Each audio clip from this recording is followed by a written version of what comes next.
Okay, welcome everyone. Lecture 12, second part of molecular dynamics. Also after the spring break, so I decided to spend 2 or 3 slides in reminding you what was going on from last time.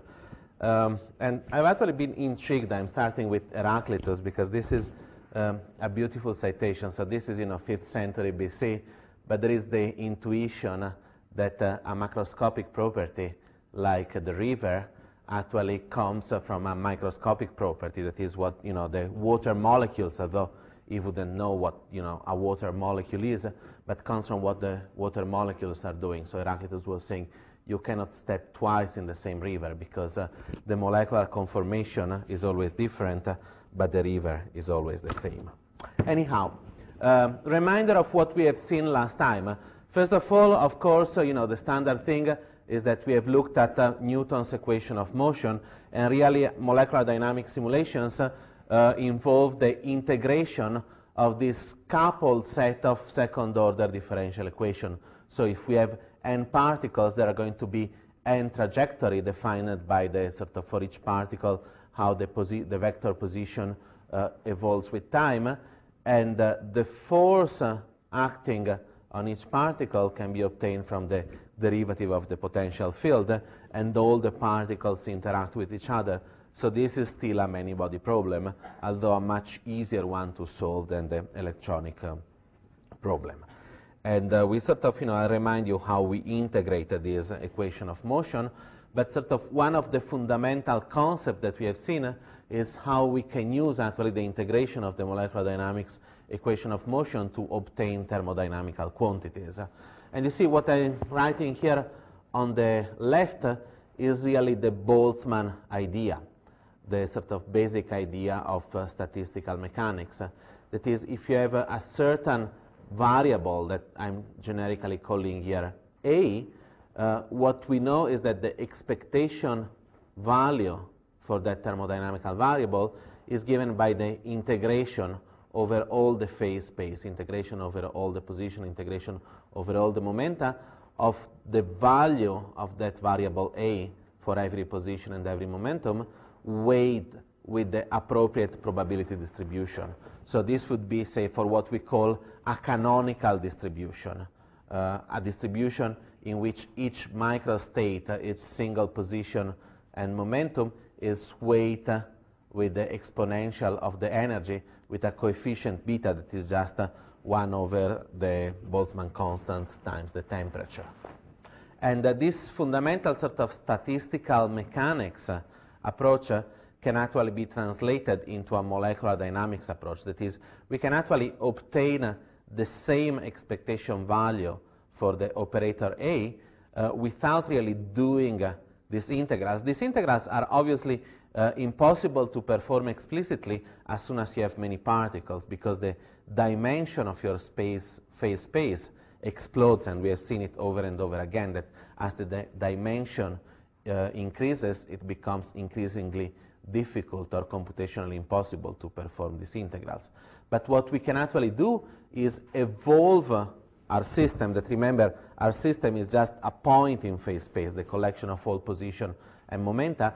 We evolve it with the molecular dynamics equation of motion, and in particular, say, for this example, we need to evolve it in what we call the canonical ensemble. That is, we need to evolve under the condition that the temperature of the system is constant, but in this trajectory, in this evolution, we can average for each instant of this trajectory what is the instantaneous value of your observable A, and the average over the trajectory gives us an expectation value.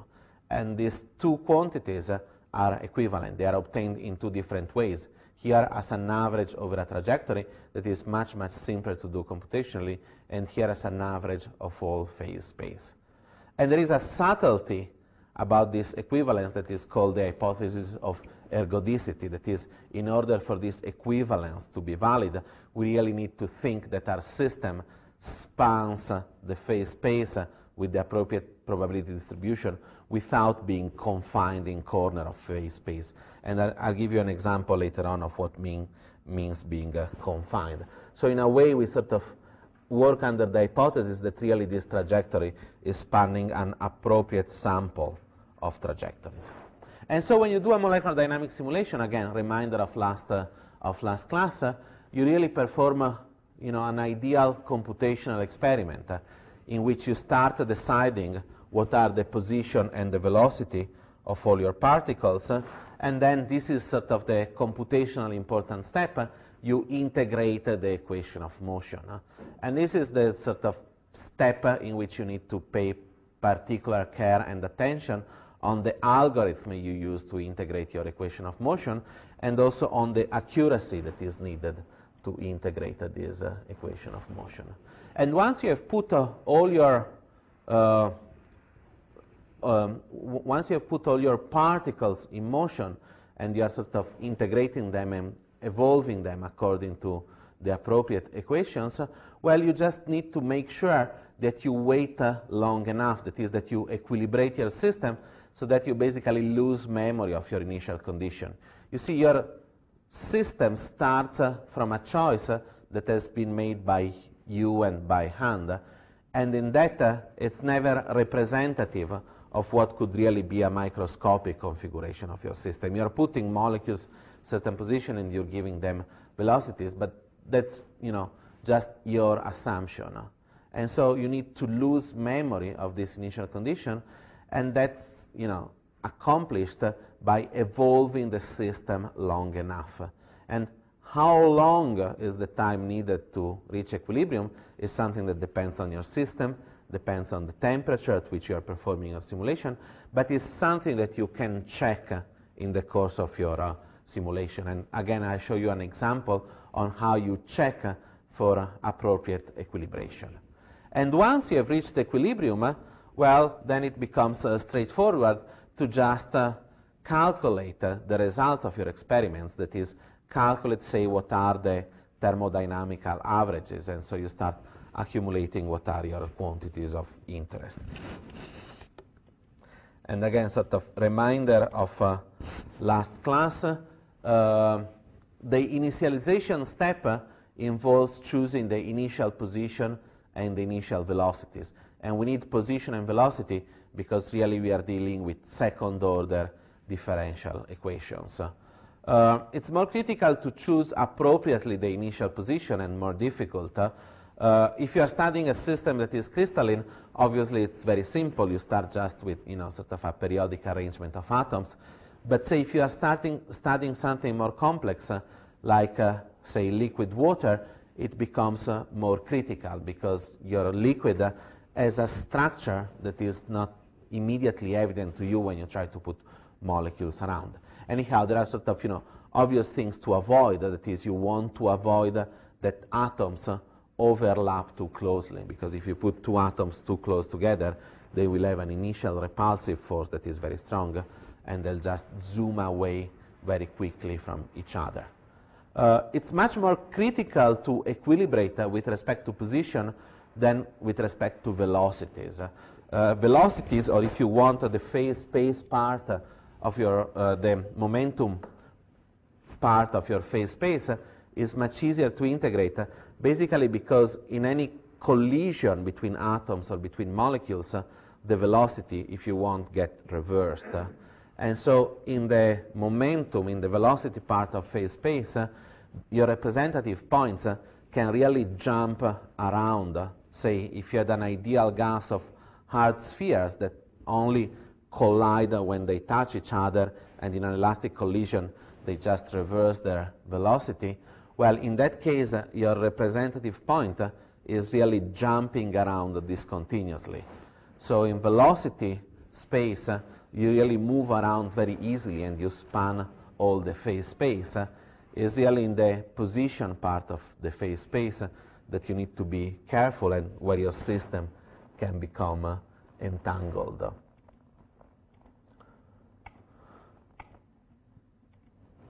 Once you have set up your initial position and your initial velocity, you have everything you need to integrate your equation of motion. And to integrate equation of motion, there are a variety of algorithms. And I've mentioned, and you'll see again, the standard or simple Verlet algorithm. That is actually a very robust and very accurate algorithm. So is what you'll see in the next slide. But there are sort of different varieties of Verlet algorithms. Sometimes you see them called leapfrog Verlet or velocity Verlet, depending on the specific integration scheme. And then there is another class that I'll also mention briefly, just for reference, that are called the gear predictor corrector integration algorithm. So this is more or less runs all the zoology of integration algorithm.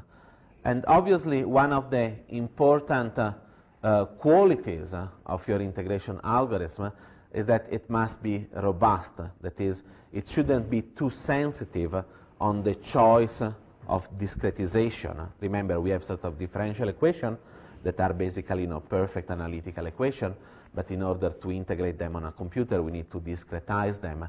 And again, sort of one of the key features of your simulation is figuring out what is the discretization interval, or what we call the time step. That is, how much time you can spend before you calculate another point in your trajectory. And there are sort of a lot of subtleties that we won't go into on what really makes a good integrator for the equation of motion. In particular, one of the properties that we would want is that is time reversible, and that's what the simple Verlet is. That is, if you invert all your velocities, your trajectory is recovered in the opposite direction. And not all algorithms actually are time reversible. And then there is something a little bit more subtle that is a sort of criterion of robustness for an integrator, is that it preserves the volume of your representative system in phase space. But we really won't go into these details. There are sort of, several classes of molecular dynamic simulations depending on what is the thermodynamical ensemble that you want to represent. That is, if you straightforwardly integrate Newton equation of motion, we have seen in the last class, you actually conserve the total energy of the system. That is, you conserve the sum of the kinetic energy plus the sum of the potential energy. And as you know from statistical mechanics, that is what is called the microcanonical ensemble. Sometimes it might be more worthwhile to perform your simulation at a constant temperature. And so that is what you would call the canonical ensemble in statistical mechanics. And so you need to find a way to impose a constant temperature in your system. Your system, in principle, would conserve the energy, and so it would have a fluctuating temperature. And again, from statistical mechanics, the larger your system is, that is, the closer you get to the thermodynamical limit, to the limit of an infinitely large system, it really doesn't matter, because an infinitely large system that is simulated with, say, a microcanonical algorithm will also have zero fluctuations on the average temperature. And so you would obtain the same results in a microcanonical or in a canonical simulation. But as always, we deal with finite systems, may be replicated with periodic boundary condition, and so it might be more convenient to choose a canonical simulation so that we can fix the temperature of our system. Suppose that, again, you want to study water, you want to make sure that you are studying your system at a temperature that is consistent with liquid water. Suppose that you were studying water with a microcanonical simulation. Again, what would you do is choose your initial positions, choose your initial velocities, and let your system evolve. But it's only after you have let your system evolve for a long time, that is, after your system has equilibrated, that you can actually measure, start averaging some of the macroscopic properties. And say in the microcanonical ensemble, you could start after a while to average as a macroscopic property the temperature. The temperature is nothing else than the average kinetic energy of the ions.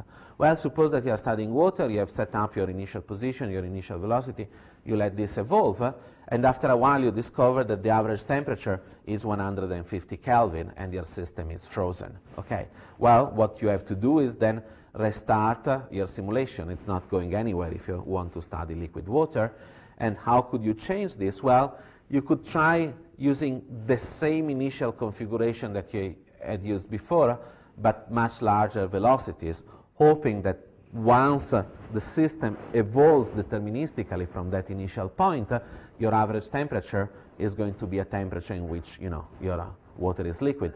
But maybe you do it again and your velocity is too large, and now the temperature of your system is 500 Kelvin. Okay? So you see the problem in this case in starting with a microcanonical approach. So it would be much more convenient to have an integration scheme that actually allows you to fix the temperature instead of allowing you to conserve the energy. And there are several ways in which something like this can be done. And again, you'll see sort of examples, but generally speaking, we say that we couple our dynamical system with a thermostat that is nothing else than, if you want, a computing device that allows us to control in this case, the temperature of our simulation. And if instead of the temperature we wanted to control the pressure, we would couple our system with a barostat and so on and so forth.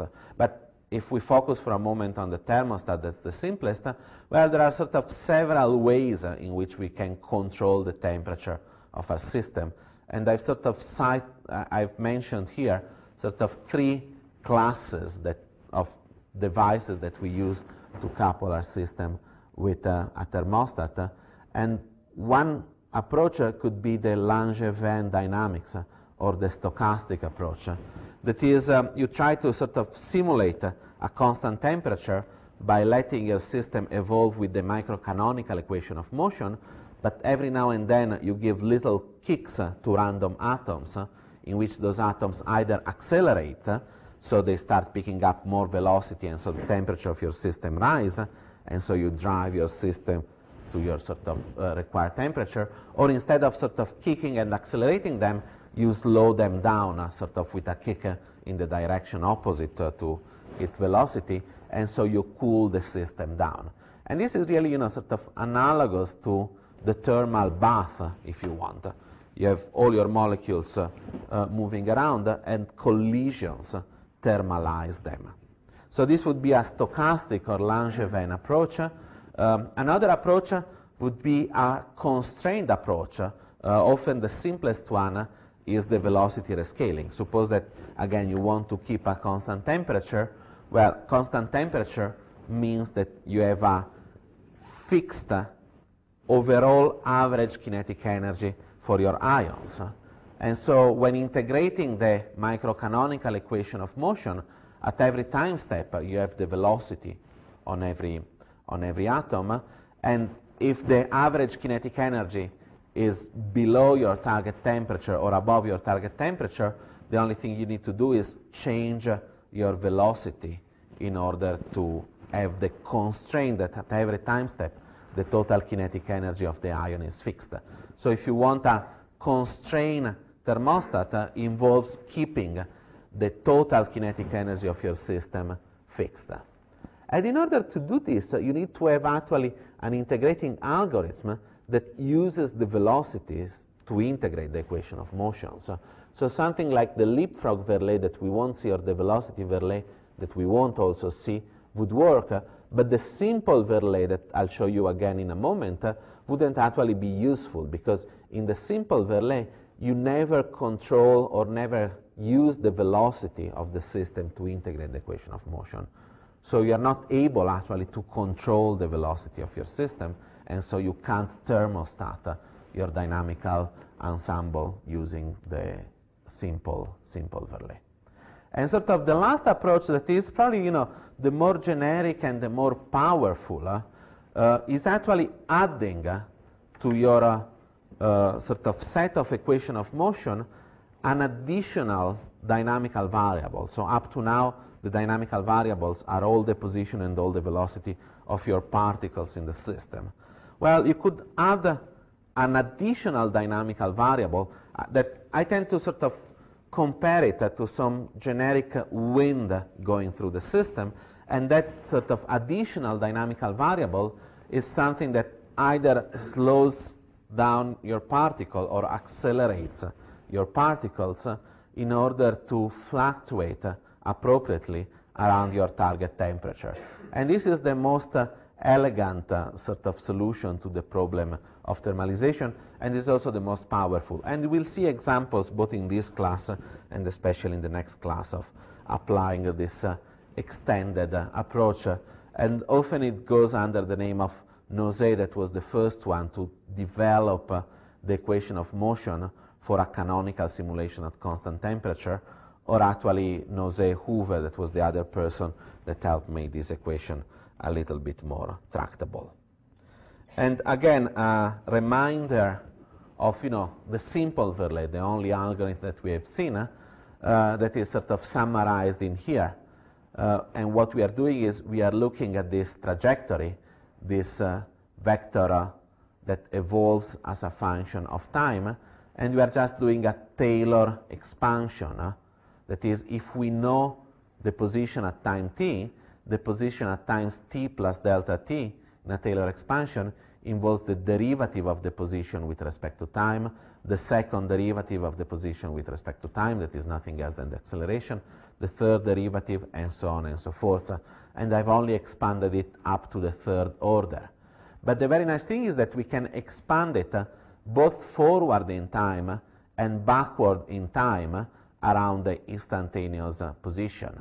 And so using, you see, the instantaneous velocity, the instantaneous acceleration, and the instantaneous third derivative, we are able to correlate the present position with the next position in time and the previous position in time, where delta t is this fundamental discretization unit that we call the time step, and it is the unit that we choose to integrate our equation of motion accurately enough.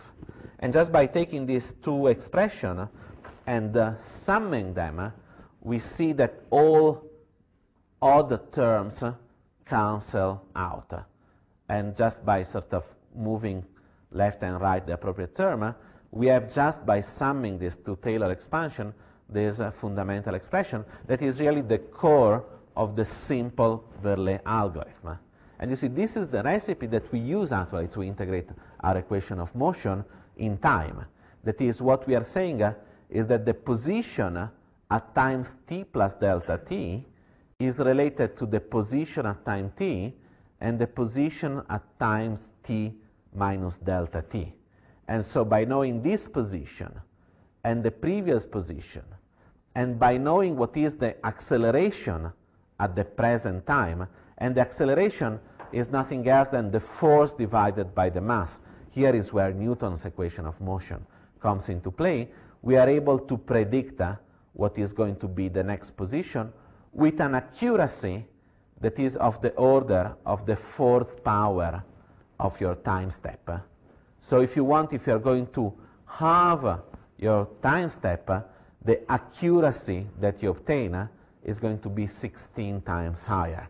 So one of the fundamental sort of checks that you want to do in your molecular dynamics simulation is that your time step is small enough, but obviously it doesn't need to be too small. And again, we'll see an example on how you can check for this. And you see, the simple Verlet algorithm never uses the velocity of your system. It's able to calculate the new position just using the present acceleration or the present force. And so it's not an algorithm that allows you to control the velocity of your particles. So the velocity of your particle is something that is given to you, and you can, of course, calculate. Suppose that you want to calculate what is the kinetic energy of your system. Suppose that you want, to find out what is the average temperature. Well, you need to calculate the velocity, and again, sort of, you can use a simple finite difference formula. And you see what we use is actually the position at t plus delta that's written here, and the position at t minus delta that is written here. And this is a symmetric derivative, and you could actually do the homework of inserting these quantities and finding out what is the order of error in a power of delta t for your velocity, and why we use actually this symmetric formula, say, compared to a left or a right derivative. You could also calculate the velocity as rt plus delta t minus rt divided by delta t. But and it's easy to do it here. If you want to calculate what is the velocity at times t, you obviously need to know what is the derivative here. This is the definition of velocity. And you can see that the most accurate definition of a derivative is obtained by taking the value at r_t plus delta t and t minus delta t and measuring this slope rather than, say, measuring this slope or measuring this slope. So this slope here is given by the symmetric derivative that I've written down here, and is the sort of most accurate representation of the true slope that is the green position here. And you can also do this not only sort of graphically but analytically, just writing out the explicit expressions. I won't go into the details of other integration algorithm, but just to mention another very common one is what is called the gear predictor corrector algorithm. That is actually not time invariant, and it tends to be probably more accurate than the Verlet algorithm if you have an analytical expression for your forces. So if you can actually derive from a potential field your force and then obtain your acceleration. It tends to be much worse than the Verlet algorithm if you have noise in your data. And that's actually the case when you perform an ab initio molecular dynamics simulation, because the forces that you obtain in an ab initio simulation are exact only if at each time step you have reached perfect self-consistency. And so an ab initio molecular dynamics has some inherent amount of noise that makes that calls for the use of a more robust integration algorithm like the simple Verlet. But if you are doing classical molecular dynamics, this is often superior, and really it's sort of an extension of the Verlet algorithm. That is, instead of using just the first and the second derivatives of your trajectories, it uses the third, the fourth, and the fifth derivative, and so on and so forth, and then sort of it estimates the error and corrects once you have taken your time step for the difference between your predicted, say, acceleration or third derivative or fourth derivatives that comes from your Taylor expansion, and actually, say, the acceleration that you calculate, that is the force that you calculate once you move in that position. And again, using higher order expressions, that is using third and fourth derivatives, can give you more accuracy and allow you to use longer time step to integrate appropriately your trajectory if you have no noise in your forces. But if you have noise in your forces, it can actually be more catastrophic in the errors that it obtains. Okay, sort of this was a refresher of some of the things that we have seen.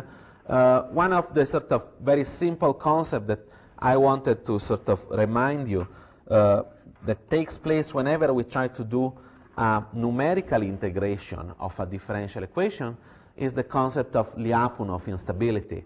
That is, sort of what you have heard over and over again called the butterfly effect in sort of weather forecast. That is, if a butterfly beats his wings in northern Africa, we have a tornado in the Caribbean. And sort of the reason for that is saying that, in any of these differential equation, when you try to integrate them, an infinitesimal error at the beginning of your integration will exponentially increase to the point that, sort of what comes at the end of your simulation can be radically different for infinitesimal differences in your initial condition. That is to say, suppose that you have an exact analytical trajectory, that is, you are able to integrate your equation of motion starting from a certain initial position and initial velocity here. So in the limit of an infinitesimal time step, in principle, you are going to do a perfect integration and recover this trajectory. In practice, it means that for sort of, larger and larger time steps, what you will have is that you'll be able to sort of, follow this trajectory for a certain time, but after a while, you'll start diverging. And the smaller your time step is, the more accurately you are going to reproduce this trajectory for a while, but at the end, the exponential explosion will always take place. That is, you'll start having an exponentially increasing difference between the exact trajectory and the trajectory that you are calculating. Luckily, this doesn't really matter. This is very important. And this is sort of true in molecular dynamic simulation of our sort of small sample periodically repeated in which we want to calculate thermal averages, and it also applies to the case of the butterfly beating its wings and creating a tornado. What really happens is that all these systems on the long time scales are basically inherently chaotic. So all these trajectories diverge from the ideal trajectory, but it doesn't really matter. When we do a molecular dynamic simulation, we are not trying to reproduce an exact trajectory starting from the atomic time scales and propagating for picoseconds, nanoseconds, or microseconds. Because what we want to find out are either average properties of the system where it doesn't really matter that the trajectory diverges, because even this trajectory that diverge still conserve the fundamental macroscopic variables. If you are doing a simulation at constant temperature, what it really matters is that all these trajectories correspond to evolutions at constant temperature, and then you are sampling appropriately your phase space. And even if you want to do molecular dynamics of an event instead of using it to obtain an ensemble average, even if you want to, say, find out how an atom diffuses across a barrier, what is really your macroscopic observable is the average over tens, thousands, millions of these events, all sort of slightly different from each other, but all corresponding to the overall constraint of having the same macroscopic observables. So it doesn't really matter that we replicate exactly the trajectory, neither for an ensemble average of thermodynamical quantities, nor for the case in which we simulate a specific event, because in any case what we need to do is repeat the simulation over and over again to have appropriate statistics and to have an average. Of course, the only case where having the exact trajectory matters is that if you are sending a satellite in outer space, because you're not sending 1 million satellites and seeing what they do on average. You want that satellite to do something very precise. And so you need to integrate things very accurately, and you need to keep correcting your integration as time goes by. And we can actually sort of formalize this sort of concept of Lyapunov instabilities in terms basically of an exponential divergence in some metric of our actual trajectory from the ideal analytic trajectory of our system. Okay, so now everything is in place. We are doing our molecular dynamics simulation.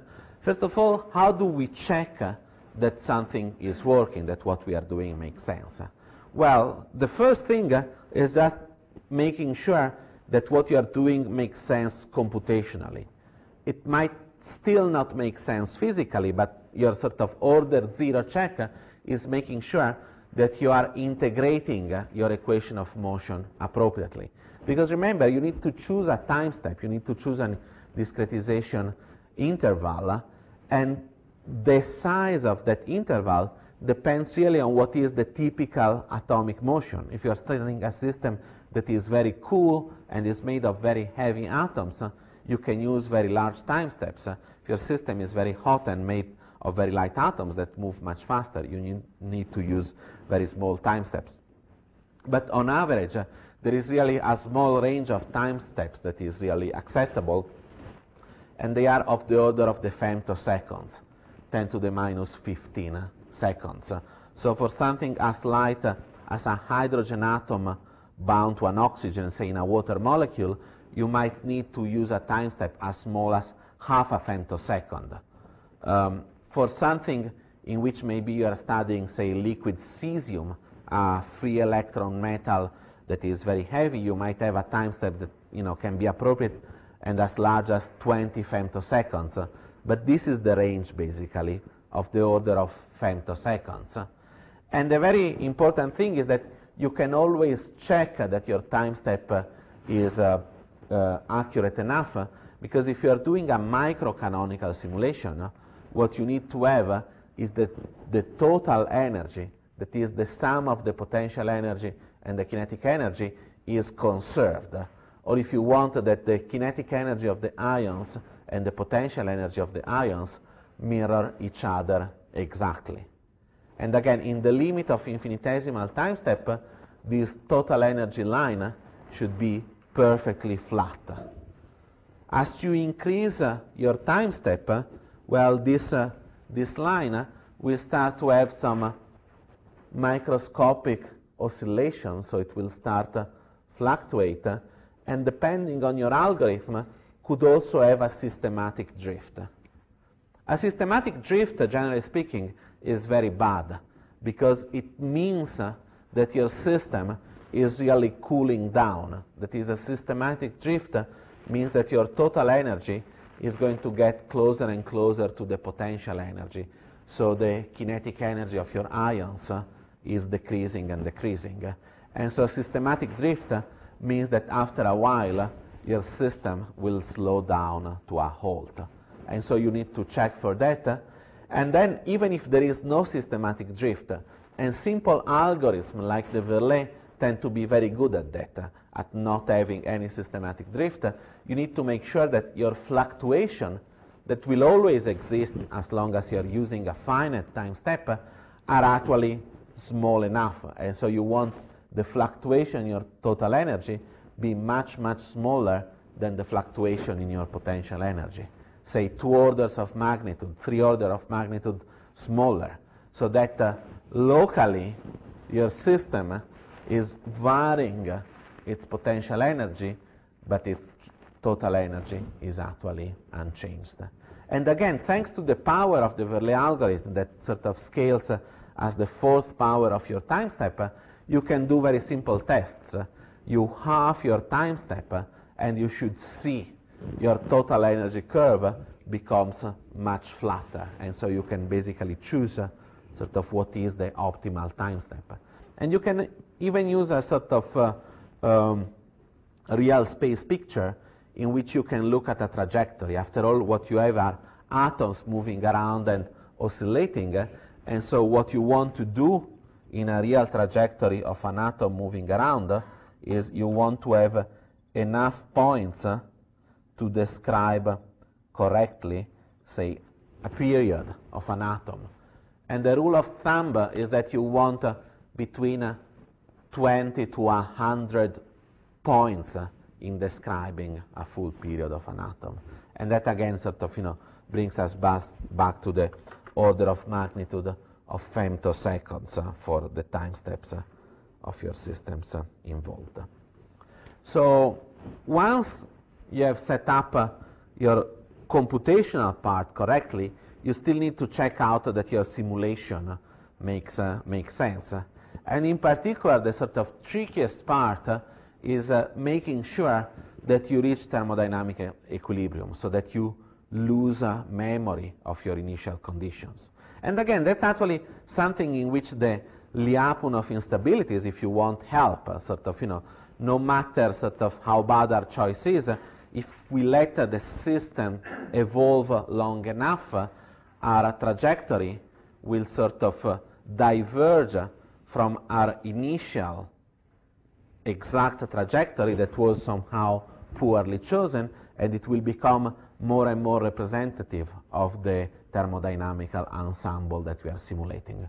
But it's still very tricky to understand if we are reaching equilibrium. I've shown you here an example in the case in which, say, we are looking at a solid, something like a slab of metal in which we have, say, bulk atom in the metal, and then as we move towards the surface, we have sort of, second layer atom and first layer atom. And what we are averaging here, what is the sort of thermodynamical observable we are interested in, is the mean square displacement. That is how much the atom fluctuate around their initial condition. And again, you'll see more and more example in what comes later of mean square displacement, but you see somehow it's written here in a reverse scale. But if we start at time t equal to 0, and we measure what is the mean square displacement, well, at the beginning, the atoms will keep moving. If you think this peak here, this sort of, 1/3 to 1/4 of a picosecond is a measure of what is the period of oscillation of an atom. Because at the beginning, the atom starts moving, and from the point of view of calculating what is its average displacement, it keeps moving. At the very beginning of the simulation, atoms move, and then they start feeling the potential from the other atom, and they sort of settle in an oscillatory movement. And then you are starting to average over more and more oscillations, and you see sort of in the bulk, you fairly quickly converge. These are sort of, these thin lines are for the bulk. You very quickly converge to your sort of final exact results, but somewhere else for the surface atoms, it takes more time. It takes a few picoseconds before you finally converge to your average, to your sort of final result. But again, thermalization sort of, can be checked by looking at the time evolution of the quantity that you want to average. Say you could look at the temperature of your system, and you want to see the quantity that you are sort of monitoring converge to a final result that doesn't change as you increase the length of your simulation. And there are quantities, again, that are sort of easy to converge, and quantities that are very difficult to converge. Suppose for a moment that you want to study, actually, again, the structure of liquid water. Well, you could start from, a sample that is frozen, that is ice, and you sort of, all of a sudden, you increase the temperature with your thermostat, you bring it, say, to 300 Kelvin, and then you let it evolve.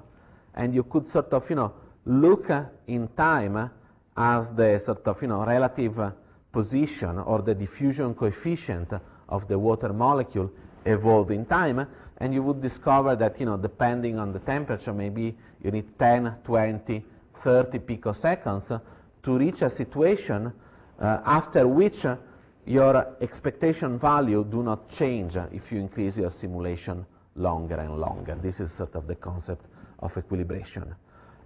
If you were to do the opposite, if you wanted to find out what is the structure of ice by taking a sample of liquid water and cooling it down, your equilibration time would be almost infinite, because if you take a liquid water and you cool it down, it will actually not freeze in the perfect crystalline structure of ice, but it will much more likely sort of slow down in a sort of glassy transition in which it freezes, it stops diffusing, but it's only sort of locally coordinated as ice should be, but it's not in a crystalline state.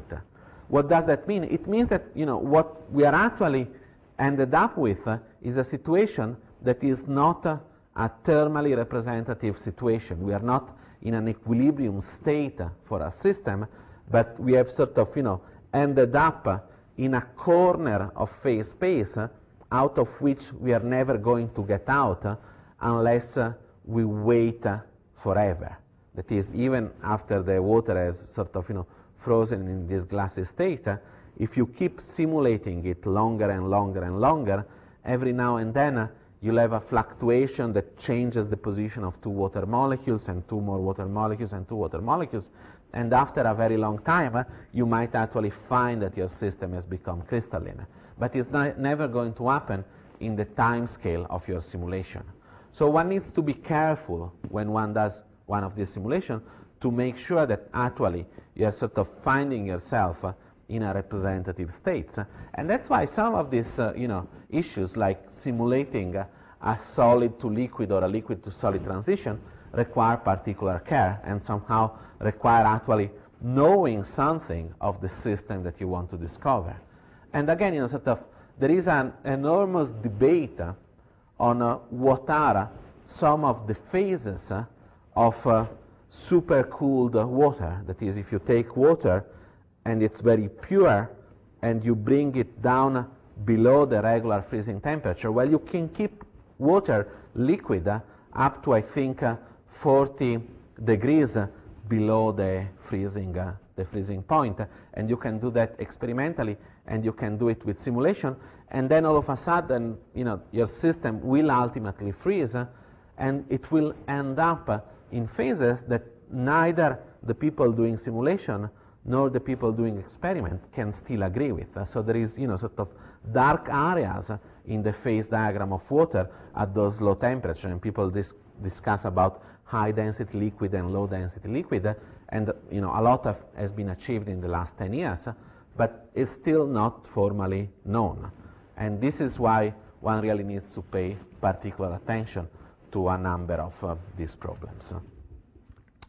Okay, so suppose that everything is going well, you have initialized properly your system, you have sort of waited enough so that you have actually lost memory of your initial condition, and if you want, you should always throw away the part of your molecular dynamic trajectory that corresponds to this initial thermalization time, because it doesn't really represent high quality data.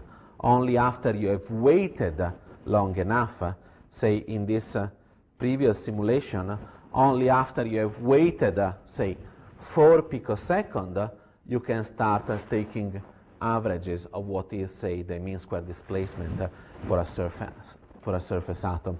So you throw away from your simulation your thermalization time, and you start accumulating averages. And again, the averages that could be relevant, if you are saying a microcanonical simulation, you could look at the average kinetic energy, because that average kinetic energy gives you the average temperature of your system. Or you could look at the average pressure in your system. Or I'll show you an example in a moment. You could look at the potential energy, or what is sometimes called the caloric curve.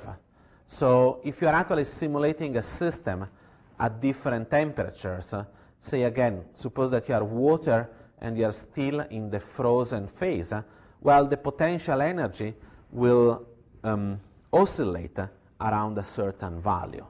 But remember, in order to sort of melt water, that is, in order to go at equilibrium from being an infinitesimal amount of temperature below the melting temperature and an infinitesimal amount above the melting temperature, you need really to give to your system what is called the latent heat. In this case, latent heat of fusion would be the heat released when it cools, or sort of the heat that you give in order to melt it. And so your average potential energy will have a discontinuity as a function of temperature, and we'll see it in an example, and that's really a measure from your molecular dynamic simulation of this fundamental thermodynamical quantity. Or you could look, say, in liquid water at the diffusion coefficient, so at the mean square displacements, and we'll see this, or you could look at the structure, the geometric structure of your liquid. And again, sort of molecular dynamics techniques were actually initially developed for systems like liquids, in which it was much more difficult to have analytical expression for something like the structure. If you're studying a crystal, the structure is somehow trivial, and you can obtain it from X-ray experiments, but you can also obtain it from total energy calculation, minimizing the energy with respect to your volume. If you are studying a liquid, again, you can have information on your sort of local structure, that is, how far the molecules keep on average from each other in the simulation, from a sort of diffraction experiments, but you don't have an immediate computational way to calculate data like you have done it for a solid, in which you were, again, minimizing energy with respect to volume. What you really need is to do a molecular dynamic simulation. And this is sort of, the first of the examples I want to show you today of application of molecular dynamics. That is one in which, sort of we calculate ensemble average, and in particular we say calculate, say, the structure of liquid water. I'll also give you an example or a couple of examples of, chemical reaction, that is using molecular dynamics to look at the evolution in real time of system. And I'll sort of hint at, this more general idea that we can use these thermodynamical analogies and sort of molecular dynamic analogies to actually solve complex optimization problems. Okay, and so this is an example from a molecular dynamic simulation, actually an ab initio molecular dynamic simulation, and one in which one tries to figure out what is the local structure of the liquid. And so how do you actually define structure in a liquid? Well, sort of, one of the fundamental quantities is what is called the pair correlation function. Suppose that we are looking again at water. We have the water molecules. So say we have an oxygen atom on each molecule.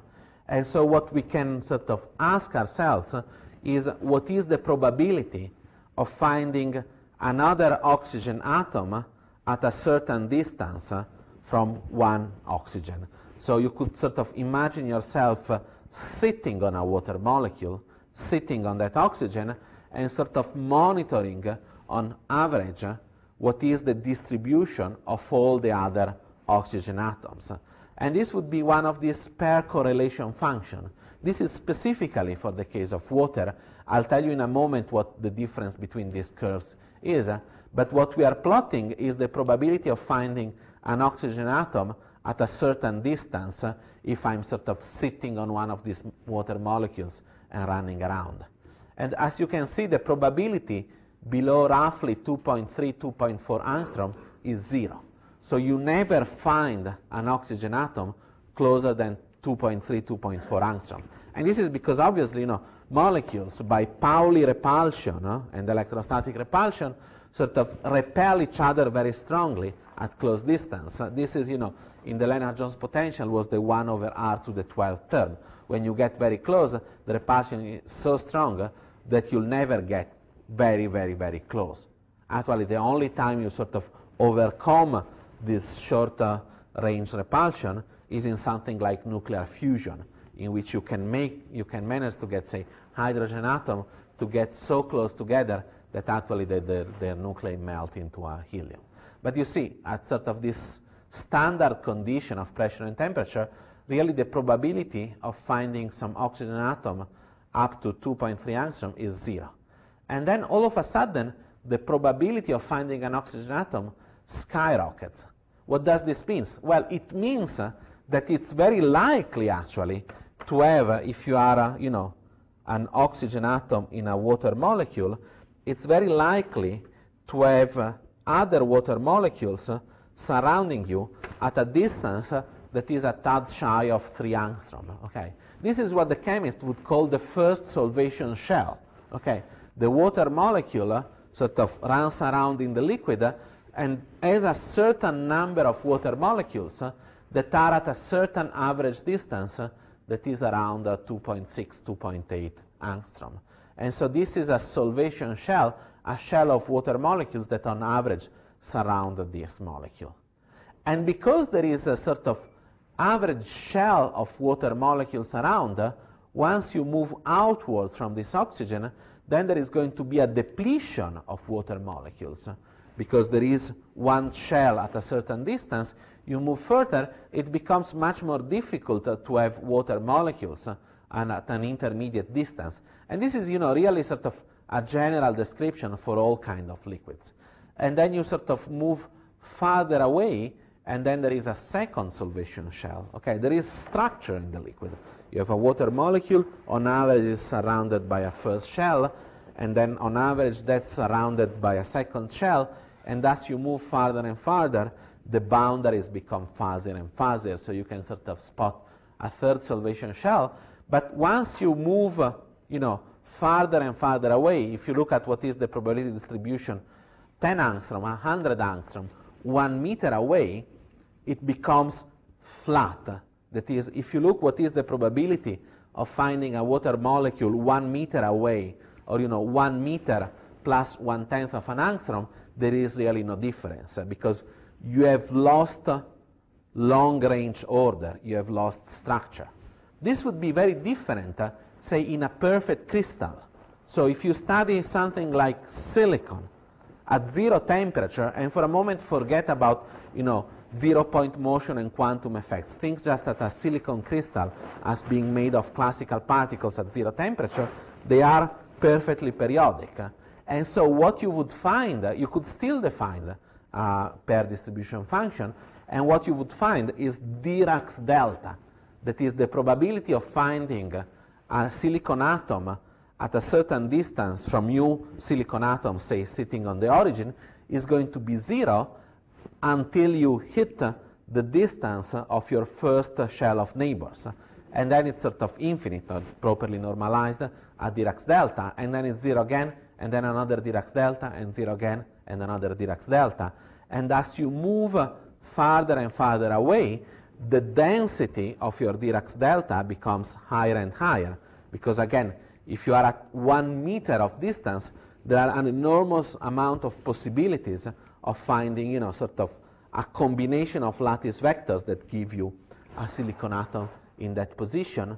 And so if we were to smooth out those Dirac's delta, that is, if we were to have some temperature, we would start seeing something a little bit like this. The first Dirac delta would become slightly larger, the second Dirac's delta, the third Dirac delta. We move farther and farther away. There are so many close to each other that they all start overlapping. And also for a crystal at finite temperature, you would start to have this pair correlation function that goes towards 1. In a liquid, is much more dramatic. And this quantity tells you also something fundamental about the appropriate size of your simulation cell. Remember that you're studying something in periodic boundary condition. So the question is, if we want to study liquid water, how large should our unit cell be? I mean, does it need to contain 10 to the 23, the Avogadro's number of water molecule, a macroscopic sample? No, and this is a fundamental concept.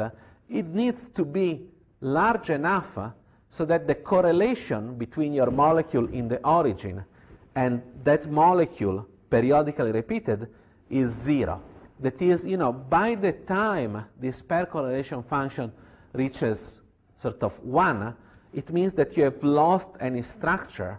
So somehow you don't have any way of recognizing that there is a molecule in the origin, or that molecule is 0.1 angstrom displaced away. So a molecule that is on the origin and a molecule, suppose that you continue this curve and maybe becomes 15 angstroms away, well, those two molecules are not aware of each other's existence. And so if you are studying your system such that the distance between a molecule and your periodic image is 15 angstrom, actually, from all point of view, you are studying a system that behaves as it was an infinite system. Okay? Your molecule sitting on the origin moves around and it sees independently all the molecule with which on average it interacts, and the molecule that is 15 angstroms away is so far away that there is no correlation. And so for all practical purposes, this molecule on the origin sees an infinite liquid system. It doesn't recognize that there is a boundary and things are periodically repeated. And this is absolutely very important. And that's why we can actually simulate a realistic liquid with actually very few molecules. It turns out that for something like water, you need only 32 water molecules at sort of regular conditions in the liquid, 300 Kelvin, 350 Kelvin, to actually simulate a infinite system. You don't need to put more water molecules. It won't change anything. Of course, as you sort of get closer and closer to a phase transition, remember that at the exact temperature of the phase transition, the solid and the liquid are in equilibrium, so the free energy of the solid and the free energy of the liquid are identical, so it doesn't cost anything in terms of free energy to transform the solid in the liquid and the liquid in the solid. And that means that you can have fluctuation, bubbles of solid and bubble of liquid that have arbitrary sizes. So at the exact temperature of the phase transition, you have a divergence in this characteristic length. That is, you can have fluctuation of all sizes. So if you were to study the system exactly at the phase transition, you need an infinite size system. But as you move away from the phase transition, very quickly the correlation function drops down, and in something like sort of 25 Kelvin above the melting point, it's so short that you need only 32 molecules. And this is water is actually an excellent example to sort of show you also what goes wrong in the simulations, okay? Because what I've plotted here are actually a result of accurate or very accurate ab initio molecular dynamics simulation, and we know that sort of density functional theory actually describes very well the hydrogen bond, so describes the interaction between water molecules very well. But you can see it here, sort of, you see these are the pair correlation function. You see this sort of set of curves here, the most structured set of curves, taken at 325, 350, 375 Kelvin. There is actually very, very little difference between them. And that's a bad sign. So what we are seeing is that this sort of structure is not changing as we increase the temperature. And then we increase the temperature, say, from 375 to 400 Kelvin, and you see this different set of curves. You see the red and the green. So there is really a discontinuous change in going from 375 to 400 Kelvin. What has happened in our simulation? Well, it turns out that at 400 Kelvin, our water is liquid.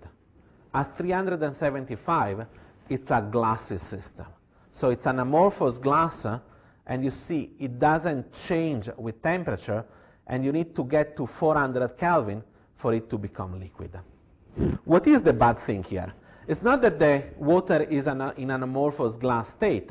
It's reasonable, as I said, even if it's not the result that we want, to find amorphous states for a lot of liquids that have been cooled down below the melting temperature, especially sort of liquids that tend to have sort of pseudo-covalent bonding. Sort of you study carbon below its sort of melting point, you study silicon, you study something like water, they tend to want to be sort of tetrahedrally coordinated, and they tend to sort of form a lot of sort of glassy structure. What is really bad is that the melting of water doesn't seem to be taking place at 273 Kelvin, but it takes place at 400 Kelvin, okay? So if you want, if you were to use density functional theory and sort of molecular dynamics to predict what happens, we would all be frozen to death. You need to be at 400 Kelvin to see something liquid. And you see, then you can also compare, this is very good, there are a lot of experiments that look at what is the structure of water. You can do this with neutron scattering, you can do this with X-ray scattering, so you can probe the local structure, and you see this is what the experiment is. So it's sort of good, but it's really not perfect. And so what's going on here? What's wrong in this? Well, in many ways, we actually think that density functional theory is good enough to simulate water, okay? So the energy for any given configuration is given accurately by quantum mechanics. But there is something very important that I sort of hinted in some of the discussion. 300 Kelvin, 400 Kelvin is a temperature at which molecules can still display quantum effects in their vibrational degrees of freedom. That is, when we discussed at a certain point the fact that, a simple molecule like hydrogen has actually only discrete vibrational energy and discrete vibrational states. And at zero temperature is in the state called of zero-point motion, that is a purely quantum mechanical effect, and doesn't really come from describing correctly the energy of the electrons in the potential of the ions, but comes from the fact that the ions themselves are quantum particles, and the excitation of a quantum particle from one state to another vibrational state is in itself quantized. And so what turns out to happen in water is that the hydrogen-oxygen stretching frequency, okay, so the frequencies by which one hydrogen beats against another oxygen are actually very high, are of the order of 3,000 centimeters to the -1. So that's a typical sort of measure of vibrational frequency. They are in particular sort of 10 times larger than the average kinetic temperature at room temperature. So that means that in reality, those vibrational modes cannot be excited. They are frozen in their ground state. So in all this liquid, you have a variety of vibrational modes, some that are very soft and that involve sort of how one water molecule correlates with other water molecules. But you have some very stiff intramolecular vibrational degrees of freedom that you can't excite. And so the classical description of the ions is good but is not perfect, and that's what brings us this error here. If we were to study, sadly there are no experiments, say, at 3,000 Kelvin, but if you were to do an experiment of, sort of, obviously, water at a sort of fixed volume, so at very high pressure, at 3,000 Kelvin, then the ions would all sort of behave as classical particles, and probably our agreement would be much better. But at this low temperature, some of these vibrational degrees of freedom are actually frozen, and they can't exchange temperature, they can't exchange vibrational energy with the rest of the degrees of freedom.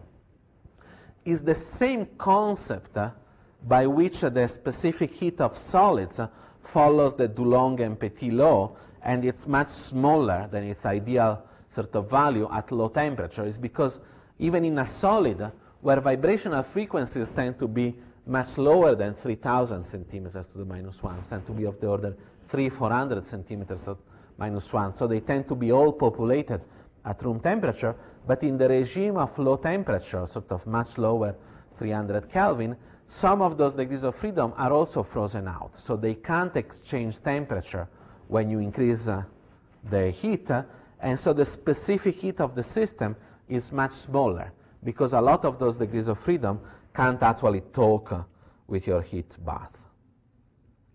Okay, so this was an example. Let's see another example in which we look at average sort of, at ensemble averages. And this is the example of the caloric curve.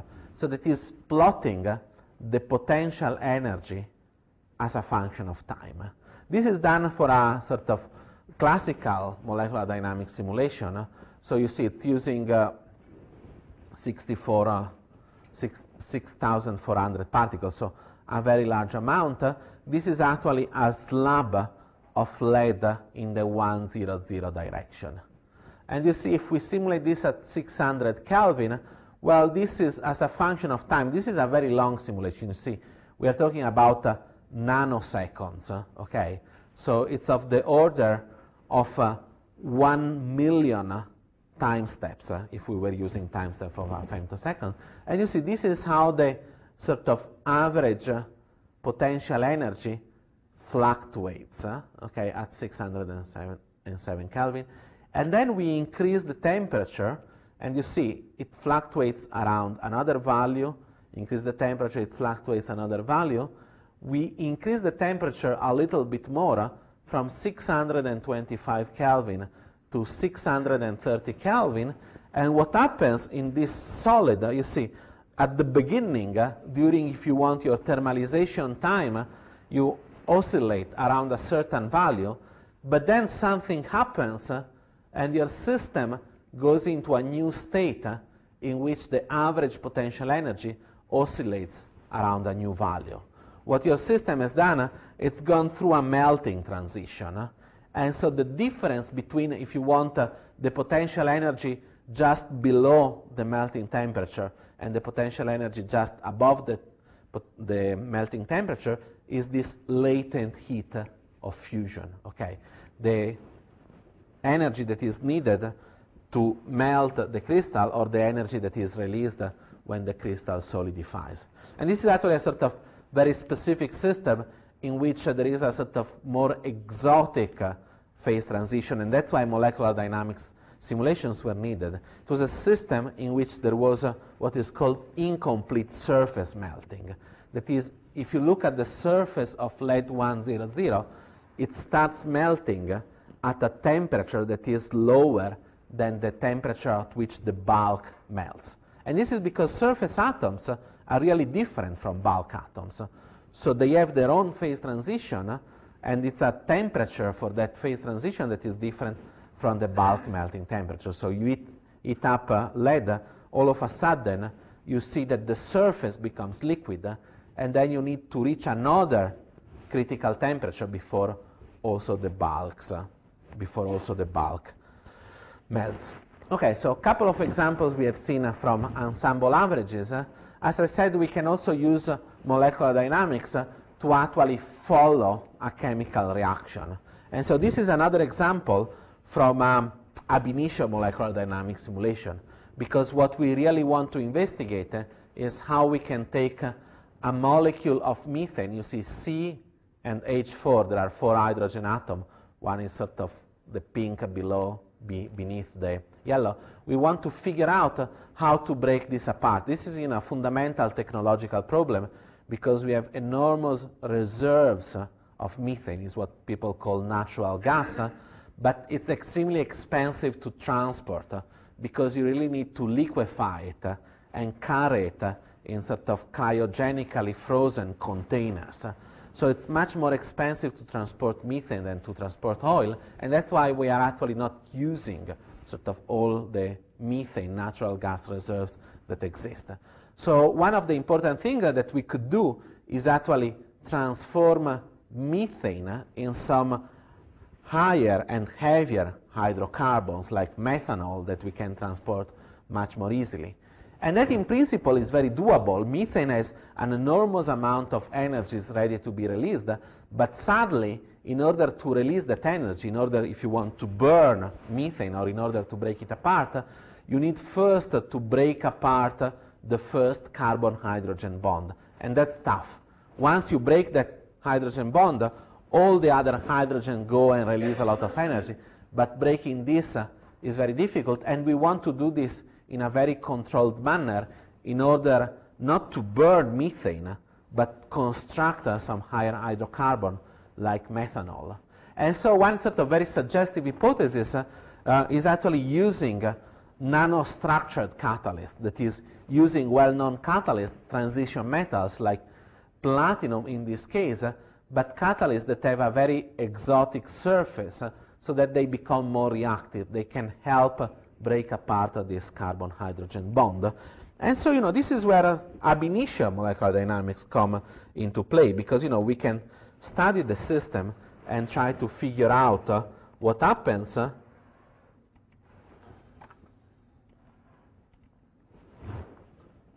when we take a methane molecule and we throw it to a platinum surface.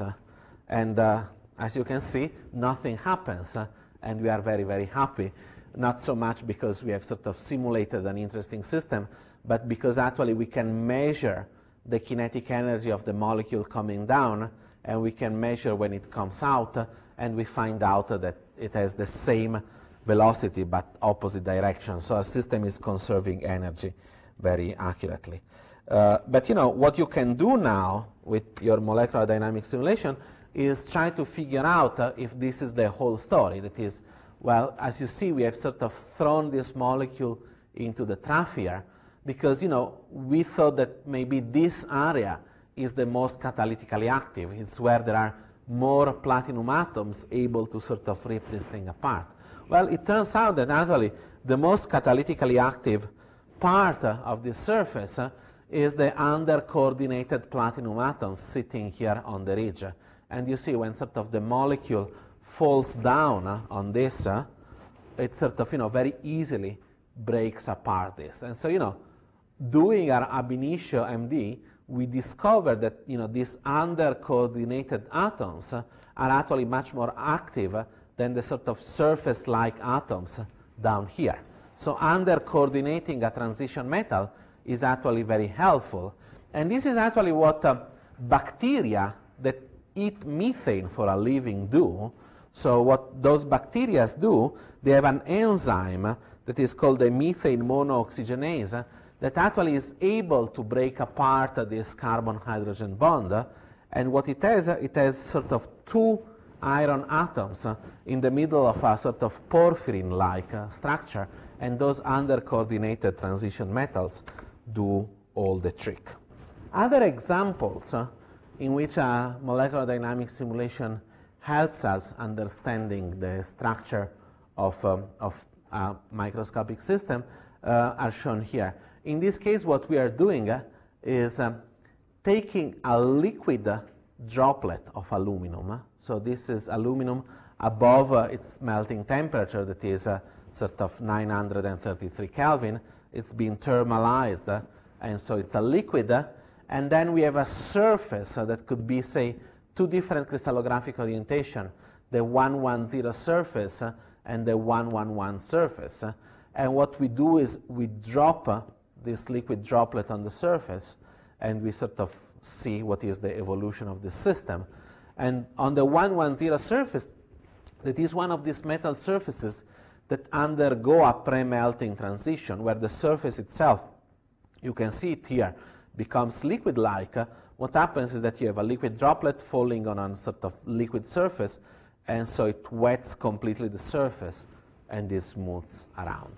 You throw this same liquid droplet on aluminum 111, that is a surface that doesn't melt, and that actually overheats. You can sort of bring a crystal light of aluminum, and you can look at the 111 surface, and you can bring it above the melting temperature, and it will not melt until you reach sort of a critical temperature of 1000 Kelvin. Well, this liquid droplet actually doesn't wet away, but it forms, you see, a little disk, and you can actually sort of measure what is this contact angle, and so you can figure out what is the surface tension, and you can understand a lot basically about the free energy of the liquid and the solid just by those contact angles.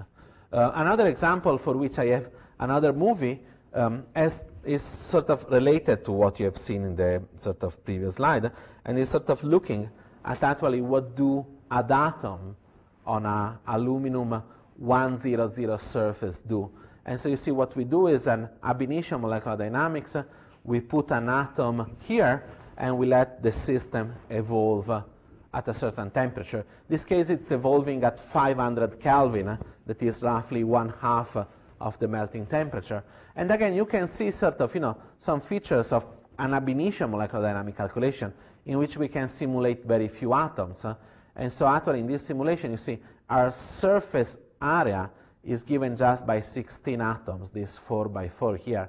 And then we have periodic boundary condition. So this atom and this atom are doing exactly the same thing.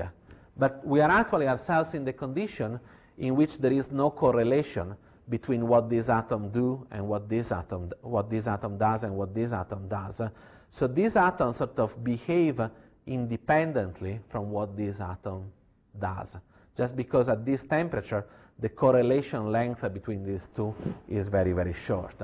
And what I'm not showing here in this simulation is actually the lower layers of our aluminum slab, just because they are not doing anything interesting. And so, we want to understand how the atoms move around, and everyone would have sort of guessed that, atoms on this surface hop around, sort of, the classical model of diffusion, from one side here in the middle to another side here in the middle.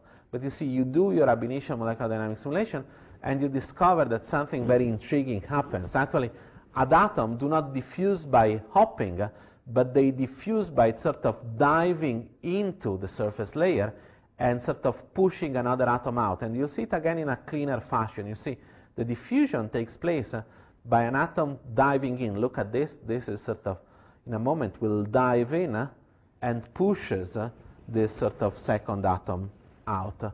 And, by the time it reaches here, now you see it appearing in periodic boundary condition. And again, the molecular dynamics simulation has given you an insight on the microscopic process that provided, density functional theory is accurate, and it is for this particular system, is actually sort of, very different from any kind of physical intuition would have told you. And let me finish it 1 more minute. Let me finish this movie, because something more interesting takes place once you increase the temperature to 700 Kelvin. This is what we have done in the simulation here. And what you actually see is that the first surface layer starts really behaving as a liquid. Okay? So we actually have a phase transition that is induced by the presence of that atom, in which this first layer, if you monitor long enough what the mean square displacements are, how the atoms are, well, the atoms in this layer move around like a liquid, but they don't move around below the surface, and the surface remain crystalline. And I'll finish the movie. We actually then, in our computational experiment, all of a sudden we can remove atoms from our liquid sample. That is, we can sort of take them away, and we actually see very quickly that the system crystallizes again. And you'll see it in a moment. See, we have removed atoms. We have actually removed 2 atoms. So we have created a vacancy, and the system has become crystalline. Now the atoms vibrate again around the crystalline surface, and there is a vacancy here. And from this, we also discover how the vacancy moves. And you'll see that there is an atom from below that hops out, leaving, you see this hops out, leaving a hole here, and an atom from the first layer pops down. So the vacancy that was here has moved here, and again, the way it has moved is not sort of the usual way in which one could imagine a vacancy moving, by a surface atom moving around, but it actually involves a second layer atom jumping out. Okay, with this movie I'll finish today's molecular dynamics simulation. We'll sort of conclude the MD part on Thursday, and as a reminder, today was also the deadline for your second assignment, Lab 2, and you can give it to me or to one of the TAs, and otherwise we'll meet on Thursday.